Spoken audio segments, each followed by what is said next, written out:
এক দরবেশ বাজারের মধ্যে দাঁড়িয়ে কান্না করছে। এই দৃশ্য দেখে এক লোক ওই দরবেশকে জিজ্ঞেস করলো, হুজুর, আপনি এখানে দাঁড়িয়ে কান্না করছেন কেন? কেউ আপনাকে মেরেছে নাকি? তখন সেই দরবেশ বলল, আরে বাবা না, কেউ আমাকে মারেনি।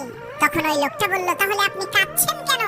তখন সেই দরবেশ বলল, লোকজনের আখিরাতের প্রতি বেখিয়াল এবং দুনিয়ার ভোগ বিলাস আর গুনাহের প্রতি মহব্বত দেখে আমার মনের মধ্যে দয়া হলো। আরে এই বান্দারা তো জাহান্নামে যাবে। তখন আমি আল্লাহ তাআলার কাছে দোয়া করলাম।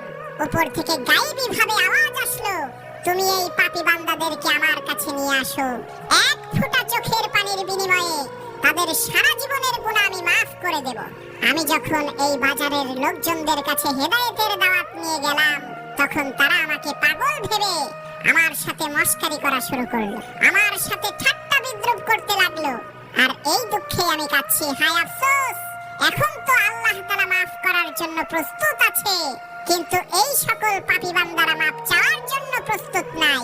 পরের দিন ওই লোকটা কবরস্থানের পাশ দিয়ে যাওয়ার সময় দেখতে পেল গতকালকের সেই দরবেশ বাবা কবরস্থানের মধ্যে দাঁড়িয়ে কান্না করছে। লোকটা অবাক হয়ে ওই দরবেশের কাছে গিয়ে বলল, হুজুর, আজকে আবার আপনার কি হলো? আজকেও কাঁদছেন কেন? তখন সেই দরবেশ বলতে লাগলো, বাবারে শোনো, এই কবরস্থানের পাশ দিয়ে যাওয়ার সময় আমি বুঝতে পারলাম এই কবরস্থানের মধ্যে যে সকল মাইয়েতেরা শুয়ে আছে তারা জীবিত থাকা অবস্থায় শুধুমাত্র আল্লাহ তাআলার নাফরমানি করেছে, জীবনেও কোনো ভালো কাজ করে নাই।